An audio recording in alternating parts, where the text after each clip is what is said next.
Hi, my name is Kevin Fowler, and first I want to say thanks to everyone for joining today. Today's talk is about the subject of grief in kidney disease, and I think many people, when they think about grief, they only think about it in the context of losing a loved one, but it's also a condition that occurs when people have kidney disease as well. And just a little brief background on myself. I actually work for myself. I work with companies that bring innovation to kidney disease and kidney transplantation, also someone living with a kidney transplant. And when I was contacted to see if I would be interested in participating in the subject, I responded enthusiastically yes, because one, first of all, I've had grief outside of kidney disease. When my mother died on dialysis, and then that was shortly followed by the loss of my sister due to tragic circumstances. I've seen the value of therapy. And then also within the context of having a kidney transplant, I went through a period of time where I went through deep depression and benefited from, developing a regimen to overcome that. And I just think it's long overdue to have this subject come out of the shadows and be in the spotlight and be addressed so that people are maximizing their participation in life. And so with that being said, today's session is really is going to be about the people we're going to be hearing from soon, the panelists. And but before I get to the panelists, there is going to be a brief presentation about kidney disease and its link to mental health, so that people understand that it's not something wrong with them, it's just a physiologic process in many cases. And then once we have that brief overview of the link between kidney disease and mental health, we'll hear from two different distinguished speakers on how they've worked with people that have kidney disease and develop strategies to manage that and overcome some of the challenges. So I think our next step right now is just a brief presentation on the overview of kidney disease and mental health. Yep, here he is. I'm going to see if I can try to read. Go ahead. Hi, Kevin. First, I'd like to start off by thanking American Kidney Fund for putting together Kidney Action Week and providing opportunities for speakers such as myself to talk a little bit more about mental health and kidney disease, two issues that are so personal to me, and I care so much about bringing education, awareness, and change to. I'd like to just start off by sharing. I just gave a brief overview. I didn't get a chance to do you justice and give an overview of your professional background. Sure. I just was remiss there, so please accept my apology. Just to introduce Ellie Lee, she's a licensed clinical social worker, and she actually has a personal experience from kidney failure due to IgA nephropathy. She received a kidney transplant in 2012. Congratulations! After 4 years on peritoneal dialysis, and her experience inspired her to become a therapist to help other people and cope with the emotional and physical struggles of kidney failure. She's now a licensed therapist and provides online therapy to help other people in the kidney community manage the unique challenges of chronic illness and post-transplant. So I did you justice, Ellie. It's all yours now. Thank you. Thank you for the introduction, Kevin. I'd like to just add a little bit more to what Kevin shared about myself with my personal and professional experience with kidney disease and mental health. So I was diagnosed with IgA nephropathy, and I started hemodialysis right away. And then I transitioned to peritoneal dialysis for about 4 years. And I now have a pediatric kidney transplant. So I have both kidneys. They started off as small, but they have grown into adult size, which I find is so fascinating about pediatric kidney transplants. I've had my transplant for almost 11 years now. And during my journey with kidney disease, I went through mental health struggles with anxiety and depression. And at the time, around 2009, there wasn't a lot of conversations and resources for mental health help. And so I was very motivated to become a therapist. And while on dialysis, I started college. And after I finished college, I worked as a dialysis social worker for 4 years with Fresenius. And during my experience there, I really had the unique experience of two perspectives. So one being a patient and then the other a healthcare professional. And through both of these lenses, I continue to recognize that many patients were struggling with mental health, and it was really affecting how they were taking care of their kidney disease. But there wasn't consistent monitoring and mental health care for them. And so I really wanted to change this and to improve the gap and the healthcare for them. Um, so I started my private practice in 2020, and I specialize in anxiety and depression disorders. And I help people with these struggles and anyone going through mental health and kidney disease. So that's just a little bit more about myself. And for today, I'll be talking more about kidney disease and how it affects mental health. So there are three key areas of well-being that are affected by kidney disease, and they are our physical, our psychological, and social health.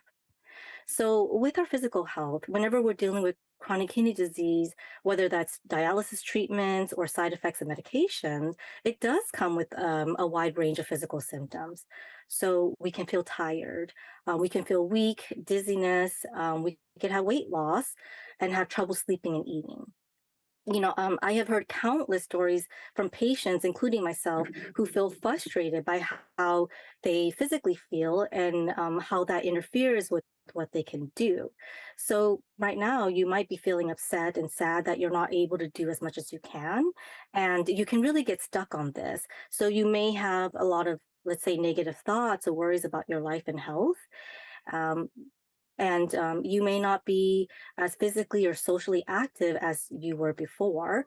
And as this continued to go on for a while, it is a wear and tear on our mental health. Psychologically, there's a lot going on too. So, with a kidney diagnosis, whatever stage you're at, it can cause many different emotions, right? So, some emotions that some of you didn't expect or were surprised to feel. You might feel angry and scared because of the unknown and uncertainties about your health and life. And when you're in constant fear or worrying, right, so you experience anxiety symptoms. So you may be feeling on edge all of the time. You may be worrying often about your health and thinking about death and feeling like your life will never be the same again. So when you're preoccupied with these thoughts regularly, it does take a toll on your mental health. And some of you may also be experiencing self blame and guilt. I know that I had a lot of self blame and guilt with kidney disease, even though I knew that it wasn't my fault. It was still very difficult to see the impact that it had on my family and the people close to me because their lives, whether I liked it or not, were affected too. They felt similar worries and anxieties that I had because they were concerned for me and they also witnessed the difficulties that I was going through. And because of this, you can certainly feel like a burden and maybe a little too much because of your kidney disease. And these experiences can lead to symptoms of depression. So you might feel sadness, you might feel grief and hopelessness and loneliness because of your kidney disease. And and because of these processes, they have a big impact on our mental health, which ends up hurting too. The other area that is affected by kidney disease is our social health.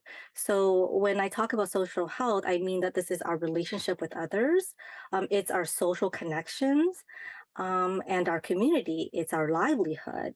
So, changes to kidney disease, like our diet, when we're limited on what we can eat, which means that we're also limited on restaurants and social gatherings, this can make us feel frustrated and alone and left out.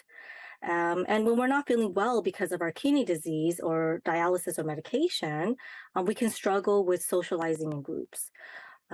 Kidney disease also affect other social areas of our life. So, like our job, we may have to stop working, or we may have to just work part time.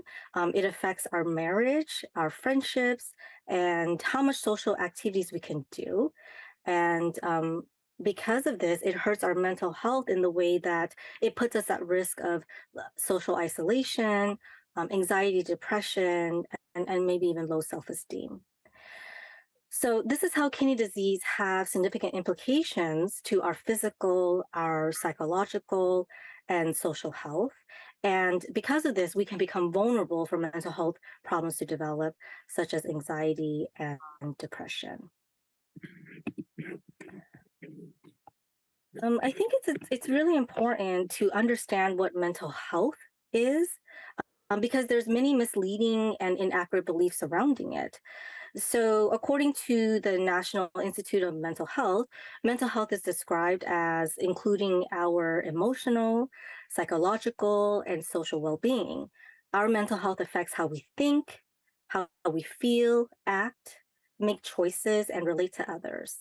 And mental health is just so much more than the absence of mental illness. It's essential to our overall health and quality of life. And I really want to emphasize that our mental health is essential to our overall health and quality of life. And so when we can see mental health for what it truly is, and not by the inaccurate, misleading beliefs about it, that it's very essential to our overall health and quality of life, then we can get the care and the treatment it needs too, and we can also change the negative perspective and beliefs about mental health because taking care of our mental health is important to our quality of life. The two common mental health issues with kidney disease are anxiety and depression. And I like to preface that by saying that we all need a healthy dose of anxiety and depression.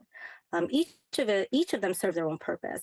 So, for example, anxiety helps us to respond to threats or when we're under pressure or stress. It helps us to stay alert and to be aware of threats that can hurt us, and also to motivate us to solve problems. With depression, it can help us to reflect deeper about our issues in life and to help us make positive changes about the issues that we're not happy with.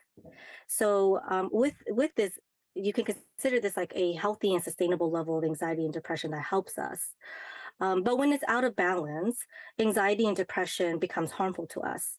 And these are the symptoms that you want to look out for. So, with anxiety, you may notice that there's a lot of intrusive, anxious, and negative thoughts that are difficult to control or stop.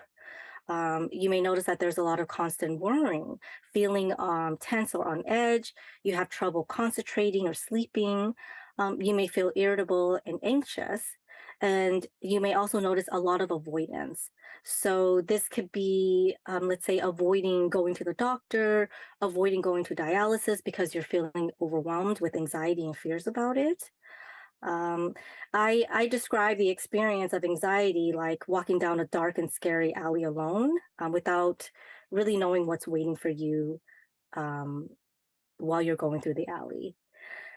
With depression, you can experience helplessness, hopelessness. There's loss of interest in life or activities that you used to enjoy. You may notice that you have guilt and you blame yourself a lot, and this unshakable sadness, and inability to feel joy and pleasure. You may even have thoughts of death, dying, or suicide. And while I was going through depression, to help other people understand it a little bit more, I would describe it as my depression, as Superman's kryptonite, right? So it makes me sick. It skews my perception of myself and kidney disease, and it makes me think that I'm weak, and it stops me from living my life.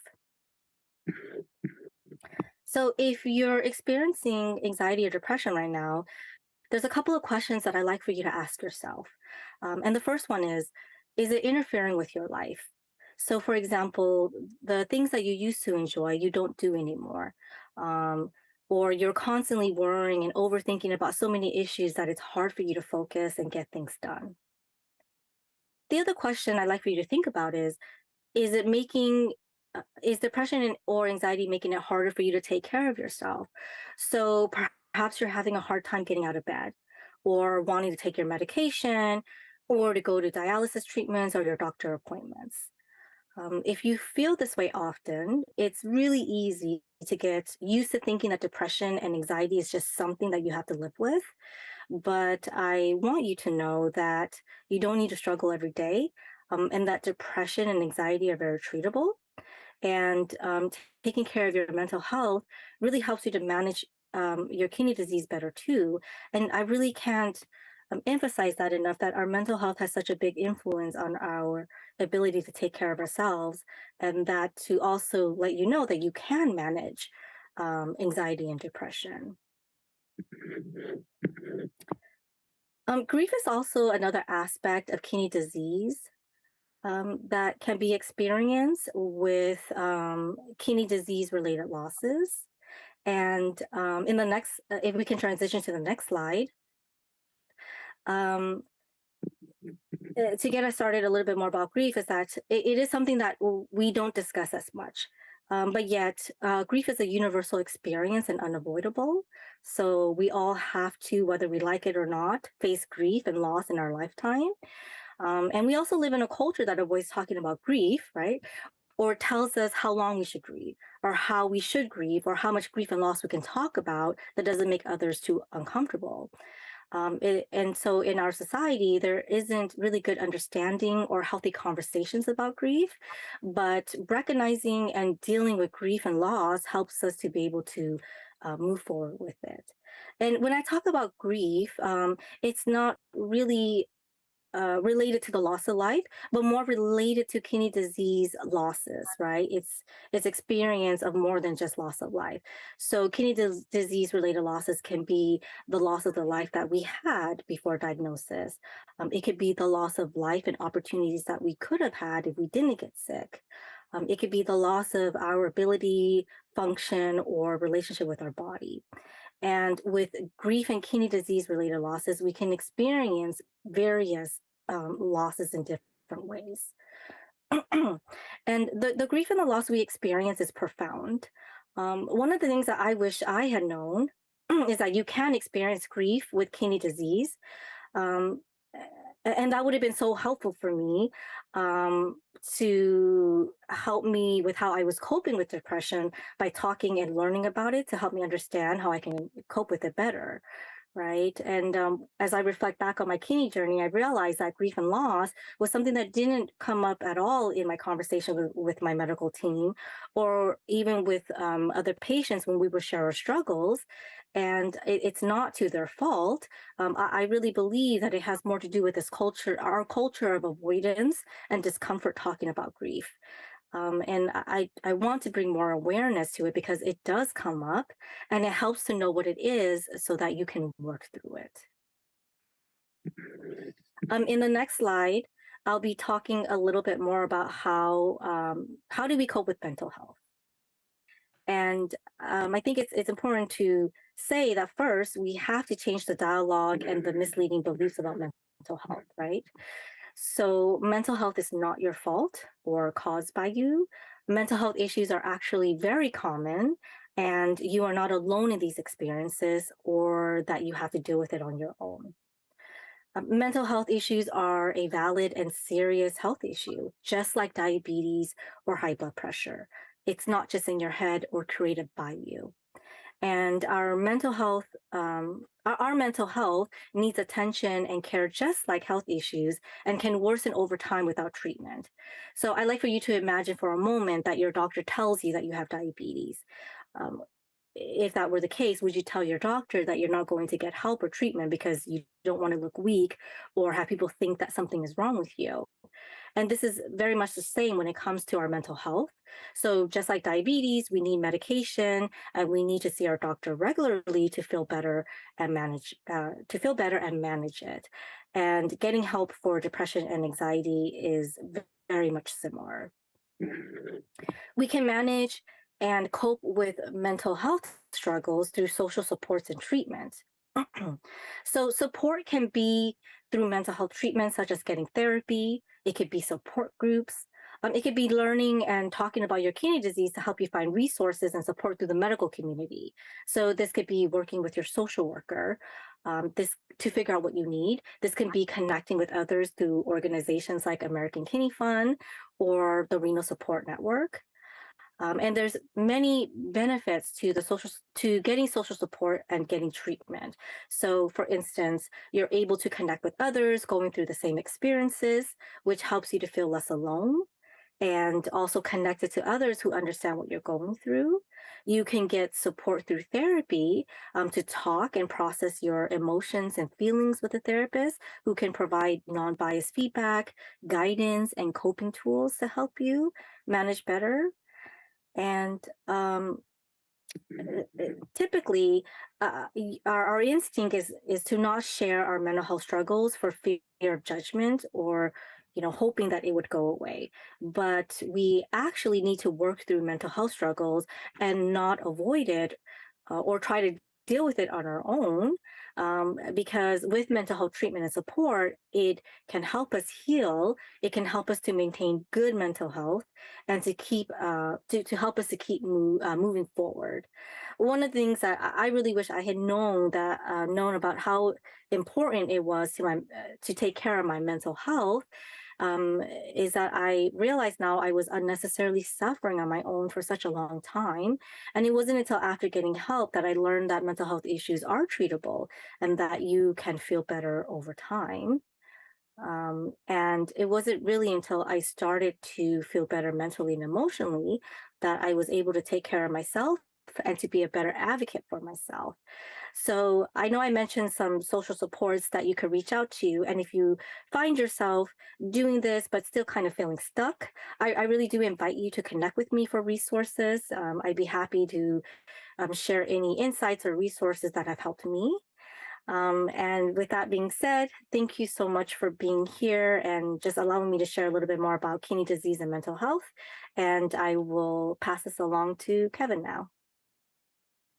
Thanks again, Ellie. If you're just joining right now to the session on mental health, grief, and kidney disease, this is just a reminder to have that there will be a Q&A at the end of this session today, but you don't have to wait until then. There's an opportunity for you to drop your comments in the window next to or below the Facebook live stream. Or if you're registered to the meeting, there's also a way to put that on the website if you're participating that way.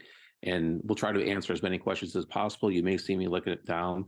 I may also be getting some questions also from members of American Kidney Fund as well. So we want to make sure we engage in much. But thanks again, Ellie, for sharing both a personal and professional approach to this. And with that being said, we're now going to move on to our next speaker. And I'm going to make an introduction here to Julie Spears. So Julie is a 20-year veteran of kidney care. Her primary professional focus was educating patients about chronic kidney disease, and she reported directly to a divisional vice president, and she led a team of educators that taught thousands of patients about home treatment options for dialysis, quality of care, and reduced hospitalizations, while also slowing down progression of kidney disease. She's now currently a certified health coach. Her goal is to give patients what she wishes she had when she was first diagnosed with CKD. I had the same experience when I had my transplant. I can relate with that. And through prayer, knowledge, and a positive attitude, she works one-on-one with the person to find needs in order to improve the quality of life. And she draws on her years of experience as both a social worker, educator, and patient advocate, as well as her own personal experience with trauma and grief. And I can relate to you on that subject, as sure many others can. And she's also able to offer an optional lifestyle plans tailored specifically to each person. So with that being said, Julie, I'll turn over to you. Thank you. What a pleasure to be here. So, Ellie, you did an amazing job. And just hearing some of the things that you spoke about, I took a few notes because it really triggered some of my personal thoughts. And listen, you'll have to excuse me as I talk. I get into it. So if I'm moving around, I'll try not to. I'll try to be still. I'll sit on my hands. I think I'm going to start by just sharing a little bit about who I am and why I'm here, because when you talk about these things, they really don't resonate until you see where the other person is coming from or how they relate.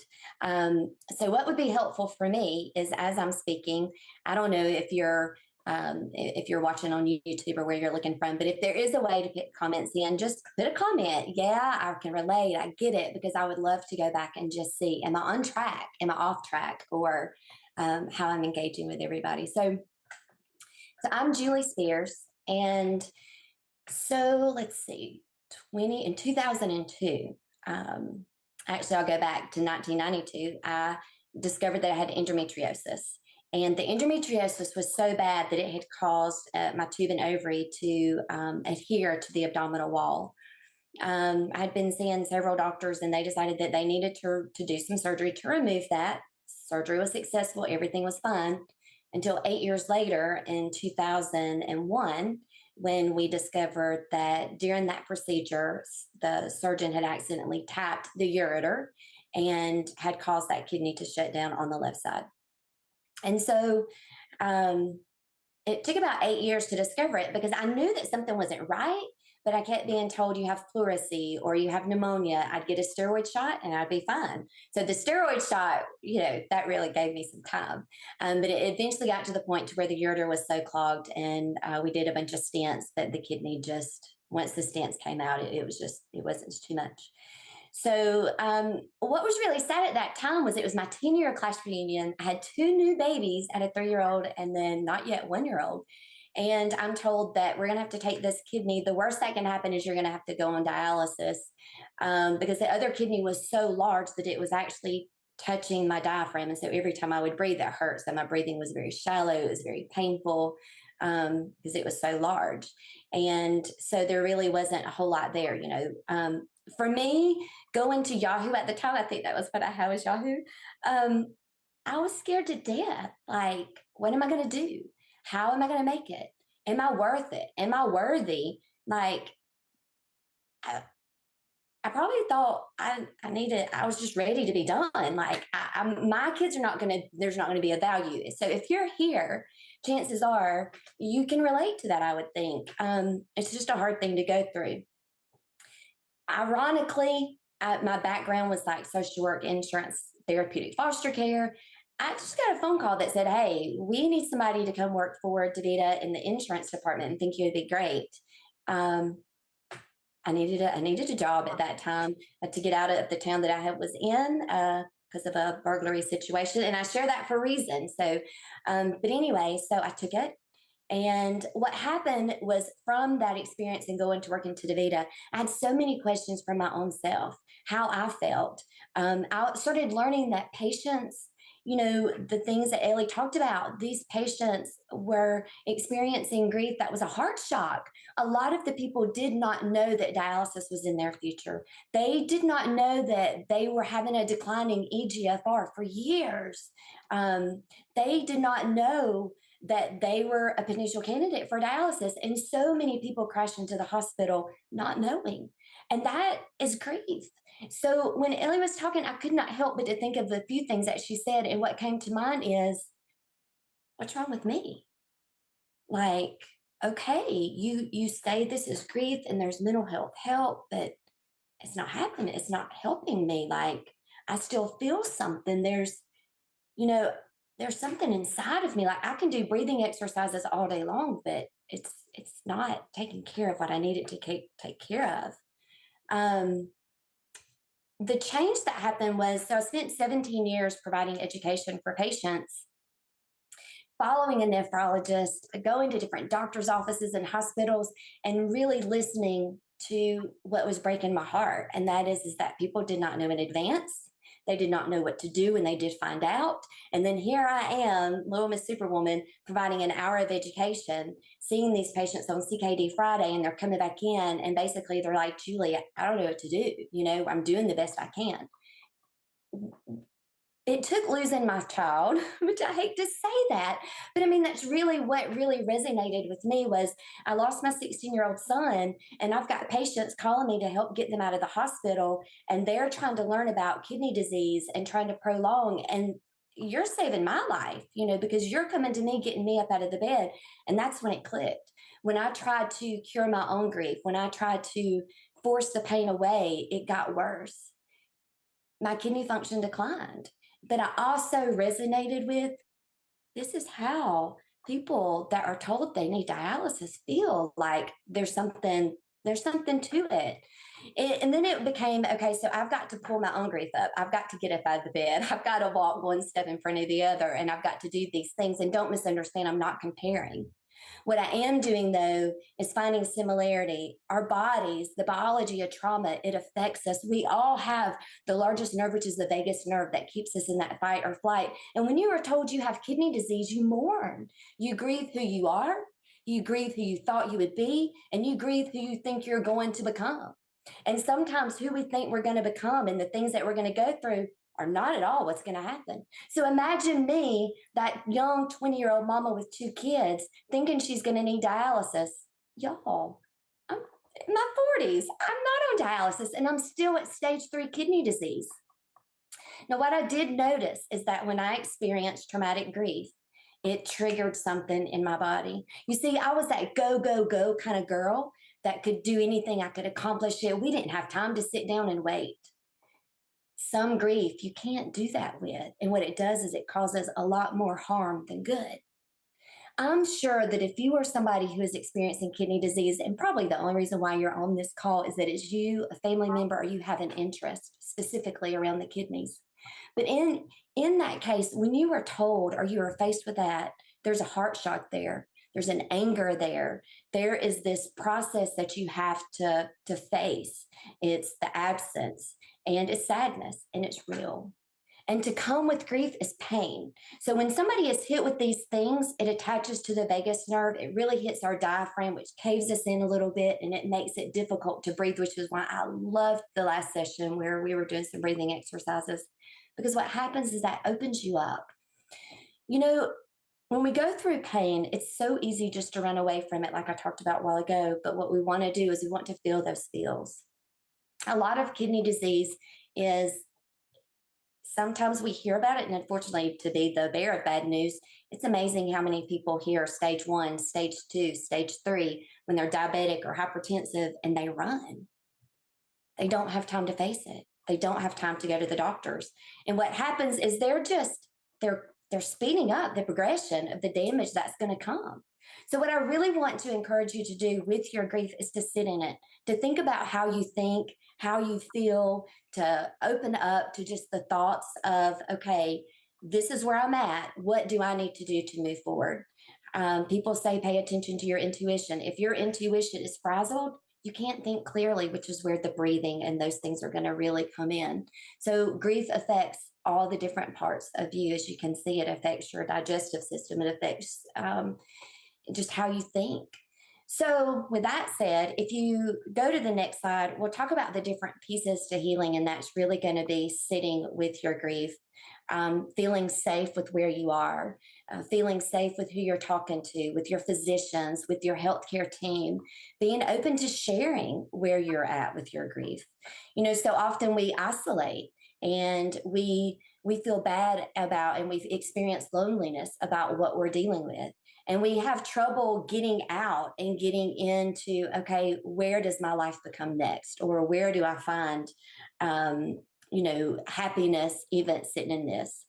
So I think the biggest thing about that is going to be to do the hard things. And the hard things are going to be to take that breathing seriously and just to take deep breaths and then to slowly let them out.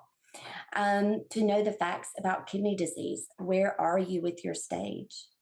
To face going to the doctor and getting your lab drawn, even if it means you have to drive an hour and then another hour to get your labs drawn.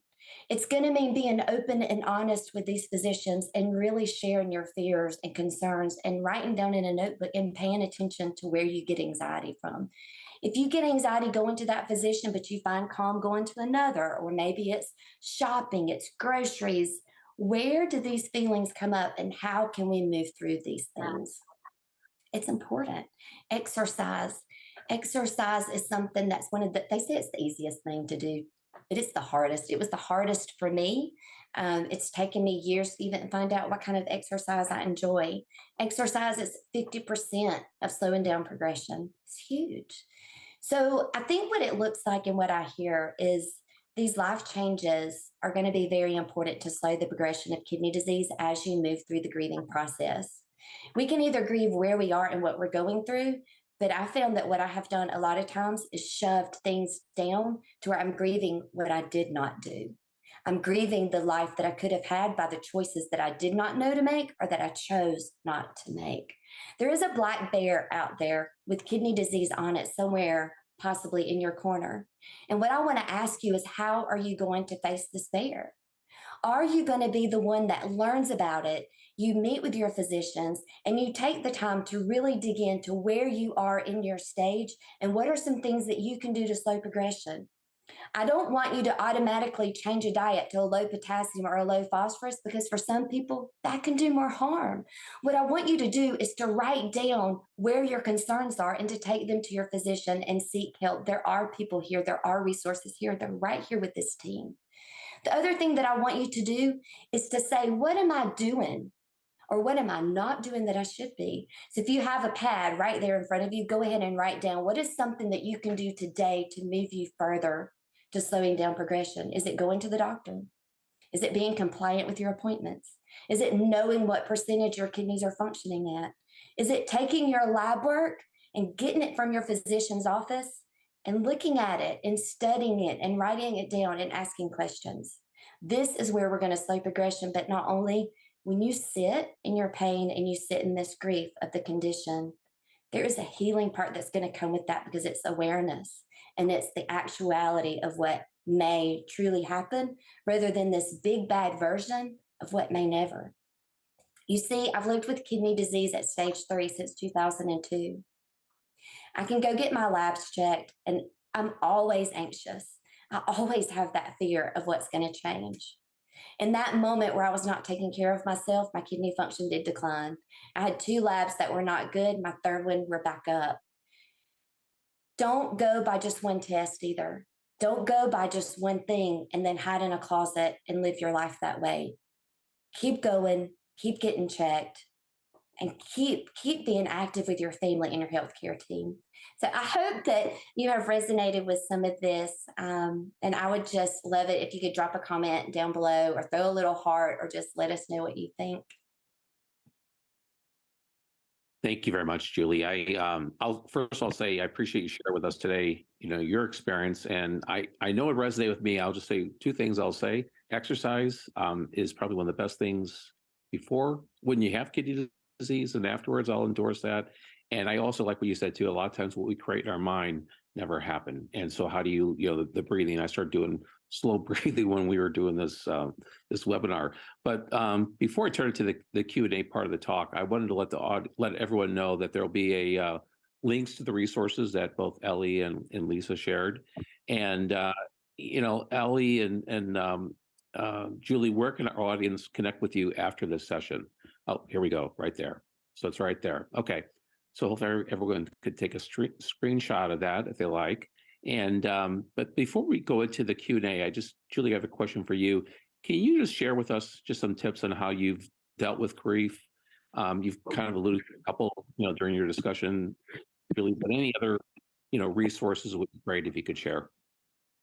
Yeah, it's been a hard topic to dig into because there's just unfortunately not a lot of information. For me, it was truly working with coach after coach after coach. So I've probably worked with about 8 coaches. But it was important because the more I started to learn, the more I wanted to learn and know more about. So the first was, who do I want to be?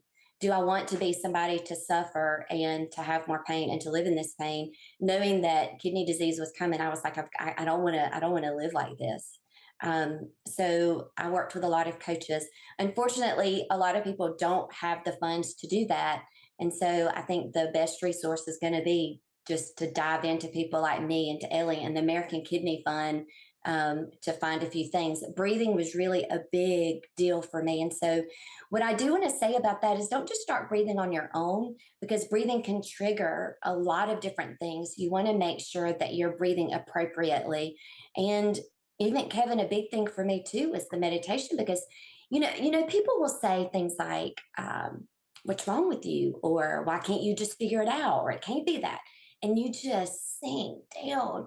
And for me, I was doing all these things, but I couldn't find the answers. And so it truly is a work. It's a job to work on yourself and to find different things. And I really want to hone into what one person says works for them. Do not be discouraged if it doesn't work for you. There is something out there. And sometimes it's a matter of just sitting with yourself, taking the time to sit down 5 minutes a day, journal, think about where you want to go. Dreaming, gratitude is a really big thing. So for me, it would be, and it started out so simple, the sun came up. I have a bathroom that I can go to. I did put my foot on the floor. I have notes where I brushed my teeth and I would celebrate those things. They're milestones when you're hit with grief. So take those small things and make them your milestone. Take those small things and celebrate because eventually those big things will come. And timeline, do away with that. You are your own timeline. the more you put a little bit into it, and I hate to say effort because sometimes we don't have the effort, but I think the more you give to yourself, the more you say, I am worth it, that's going to change. I hope that kind of helped, Kevin. It's a little crazy around, but the resources, there's just unfortunately not a lot out there. But No, there are here I at would just, the American Kidney Fund, and we'll be able to post some links, I'm sure. I think the main thing is I mean, I appreciate sharing that. I mean, I'll just say someone also does meditation, and I think I'll just say all these things really do work, but you have to sometimes ask questions, and most importantly, you have to do it. But with that being said, now that we've heard from both of you, is that now it's an opportunity for us to turn this over to the audience for their questions. And so I've got a couple questions here on my phone. That's what I'm looking over here at my cell phone. But I just wanted to see if there was, I'll just go to my questions right now that I have. How about that? Just to start this off. So the first question I have is from the audience, is any advice on how to have patience while waiting for a kidney transplant? Ellie, you want to try that one? Yeah, First? I could totally resonate with that because I waited 4 years to receive that transplant call, and I know that in between that, a lot of um, worrying and a lot of anxious and negative thoughts can come. And so, what I would encourage um, the person asking this question to do is that to um, work with their transplant team, to be informed with them through every process. You can pick up the phone and you can call to say what's happening, what can you do to help um, increase your chances of getting a kidney transplant. So, transplant centers look at compliance. They look at, are you attending your dialysis treatment? They look at labs. So, one way that you could cultivate patience is to continue working and just advocating for your health and trusting that process that it will happen for you if you're doing everything that you need to do. The other thing too with patients is that really working through some of these beliefs and these negative thoughts that come, right? You have to be able to challenge that. Like, let's say after it's been a few years that you haven't gotten the call and you're feeling really discouraged, right? That it helps to look at it realistically. So, for example, in California, the average wait time, the last I checked, is about I think 8 to 10 years, right? And so just helping to remind yourself that it will happen and that to work through the difficult process of waiting and reminding yourself that it is a process and it takes time. I think that the key takeaway I would take from that is someone's on the wait list is be your own advocate. Don't leave anything to chance. And what can you do to improve your chances? If I were to just briefly summarize that, but well said, Ellie. Julie, anything you want to or add to the subject and from your perspective? I think only a couple of things. One would be compliance is huge. I can't tell you the amount of patients that I've worked with who were eligible for a transplant, but yet they were not able to receive it because of non-compliance. So compliance is going to be really big, and that's going to be part of doing those hard things, getting your lab work done regularly. The other thing is mindset and hope. Living with grief, I think that I have to look at the what if it is beautiful, or what if. And eating sometimes can be a trouble for people when they're going through or eating right. So I just want you to kind of shift that mindset if you're waiting for transplant to what if, what if it's going to be great, or what if it's wonderful even during your journey, or to try to find little shifts of hope, like maybe when you eat something great, I'm really helping these cells in my body to prepare for my kidney, so find some thoughts that just give you a little bit of shift in the way you think and prepare for what's coming. Okay, excellent. Now we deal with our second question. I'll go with you first, Julie, and then I'll go to Ellie. We got another question. If that's so good, we're getting some questions. So please keep sending your questions in the audience. This is a really interesting question: is how do we deal with the feeling of being unworthy after receiving an organ from a family member? Julie? I there's so many emotions that come in when you think of unworthy. And what I want to tell you is you are worthy. you are enough. You are a child of God. And that organ, I don't know where it came from, and I do not know the story behind it, but I see it as a gift. And here's the thing, I don't mean to say that to make you feel more unworthy, but I think it's, again, it's reframing and talking with that family member and maybe seeing how they feel, or maybe working through that with the counselor, because that's an underlying issue that is, it's bringing, trouble to your new kidney. And we don't want to do that. We want to lessen the anxiety and for you to feel confident and comfortable and bold walking around in this new kidney that you have. I would love to talk to you about it if I could, but I don't want to talk too much, but you are worthy. Okay. Ellie? Yeah, it's actually really interesting because even in my private practice, I'm working with various patients with kidney disease. Unworthiness comes up so much, and it really stems from the belief that you don't believe that you are deserving of this, right? And so to touch upon some of the points that Julie talked about, is like really working with it could be a therapist, a coach, to address these underlying beliefs and thoughts you have about yourself. Because ultimately, because you're human, right? And simply by that, you are worthy, right? But depending on your experience, depending on what has happened to you, you can develop, let's say, these self-limiting beliefs about your worth and what you are deserving.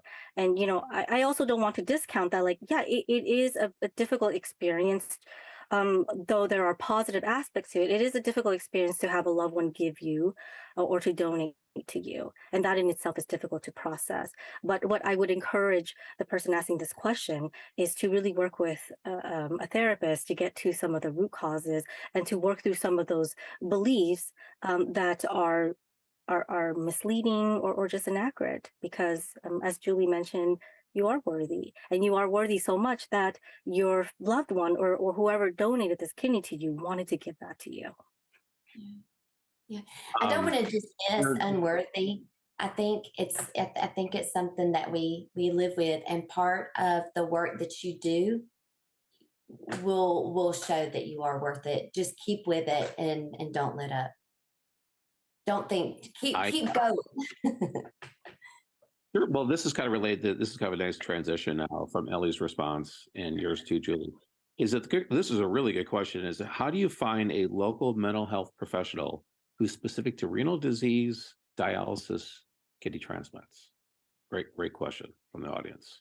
And now we got another question. So keep send the questions there. We're getting some really good engagement. So Ellie, I'll start with you on that one.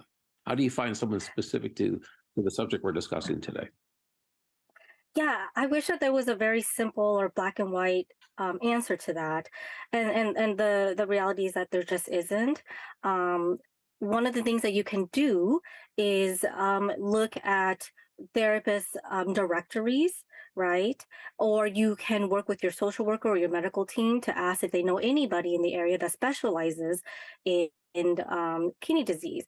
That might be pretty challenging to find. And if that's the case, then I would encourage you to certainly look at somebody who has who specializes or has education with chronic illness.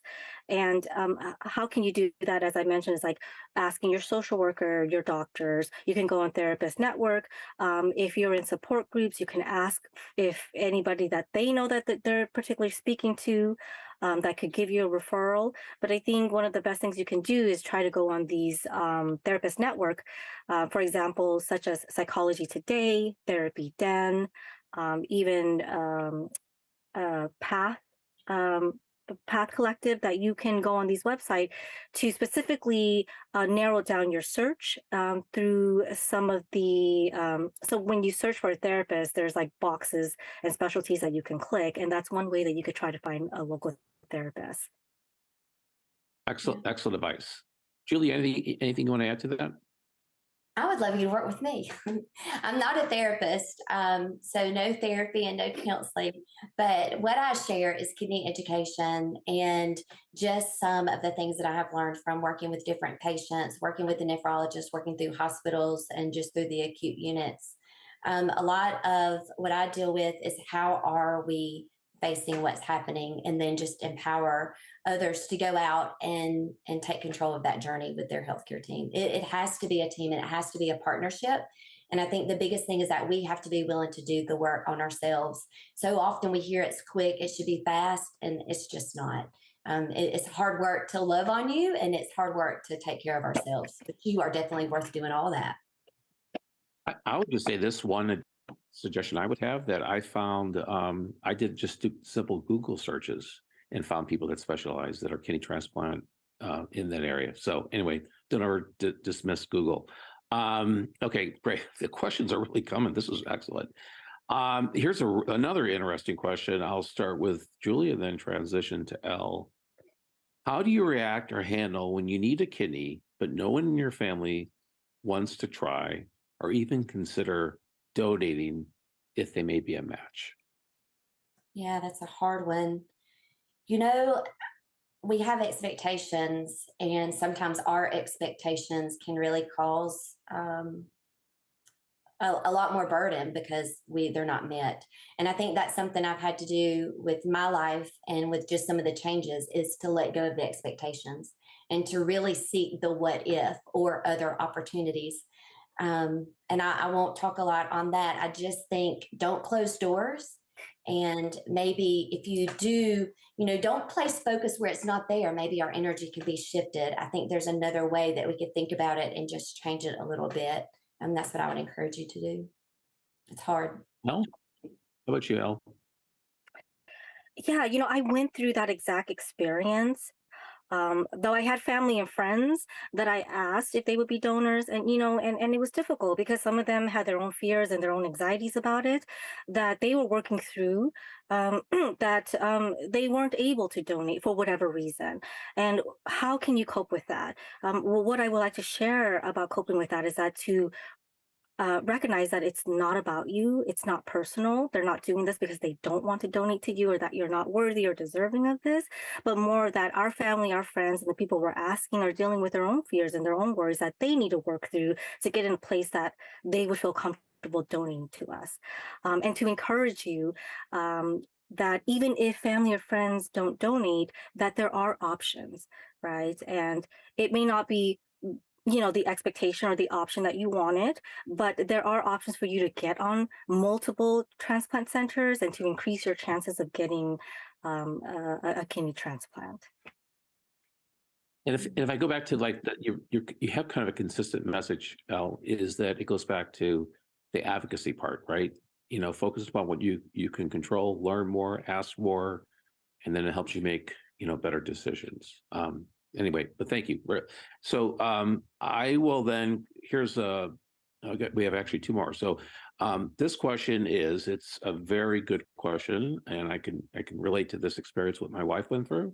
I'm a caregiver to a loved one with kidney disease, and it's been hard on me. And my wife would say the same thing when I went through the process. Any advice on how to improve my mental health? Because I think many times the spouse or friend or caregiver really gets overlooked. So great question. Elle, do you want to start with that one? Sure. So in my personal and professional experience with caregivers is that I often find that the patient and the caregiver are so overly, kidney disease takes over their lives, right? And this can be very overwhelming. So what I have to say about that is to try to recognize when the kidney disease becomes the entire relationship, and it's to the point that both parties are not taking care of themselves, meaning that like they're no longer having individual lives outside of their kidney disease. So caregiver doing things that they enjoy or they want to do outside of caregiving for this person, and the patient also having a separate lives outside of their kidney disease. Um, and what else I would like to add to that is that with a caregiver, it is a lot to handle to be able to be, let's say, even a part-time or full-time caregiver. Is that you still have your mental health and your well-being that you need to take care of. So what I would suggest to do is to seek some help with that. There are many support groups now for caregivers. You can even work with a therapist or a counselor to work through some of the struggles you have as a caregiver. But my biggest takeaway point from this is that to not let kidney disease take over the entire relationship between you and the patient. Excellent. Thank you very much. Julie, anything you'd like to add to that? No, I think the only thing that comes to mind is just isolation and exclusion. Because whether or not you're the caregiver or the patient, there's got to be a lot of that going on. And so I just take those two words and piggyback off of what Elle said, seeking, somebody to talk with, and, really looking to take care of yourself, and knowing that that is important, is really beneficial. We're now our last question, and then I'll summarize things up, but I'm just really happy to see that we have people from the audience asking these questions, and that's just very gratifying that we've done this session. The question, right now is, the last questions is, if you look at this and say, just to kind of summarize, right, in a couple words, or maybe in a minute or so, how would you summarize, Elle, what you've talked about today? Just in terms, I've mentioned your patient advocacy that you've encouraged, but is there anything else that you would summarize from your professional experience to this audience? Yeah, sure. What I would summarize is that we have to take care of our mental health just like we do our physical health. Both of those are interrelated, and it affects how we take care of ourselves. It also affects our quality of life. We also have the ability and can be empowered to advocate for ourselves. No one else is going to take care of us or love us as much as we can. And the takeaway message I have from advocacy is that to get involved in your care, to learn as much as you can about your disease, about your medication, about your labs, because that's how you can become empowered to have a collaboration with your medical team. And the more you know, the more that you can be involved and be informed to make the best treatment choices for yourself. So, to briefly summarize on that, mental health is just important as our physical health, and advocacy is at the heart of successful to have a successful and thriving outcome for yourself. Excellent. Well said. I'll give you I'd say maybe about a minute and a half here for you to kind of summarize from your perspective what you've talked about today, based on your experiences. Yeah, so I think the biggest thing was, just grief. And when you're dealing with grief and kidney disease, it's easy to not be compliant. It's easy to put it all in a box. Compliance is going to those appointments and just doing the hard things that so many of us don't have time for. And I have to encompass that with taking care of yourself and loving yourself, because that's a huge piece in slowing down progression. And again, it's not easy. I don't want to make it sound like it's just the easiest thing to do, because it's absolutely not. But it's definitely something that is worth the fight for.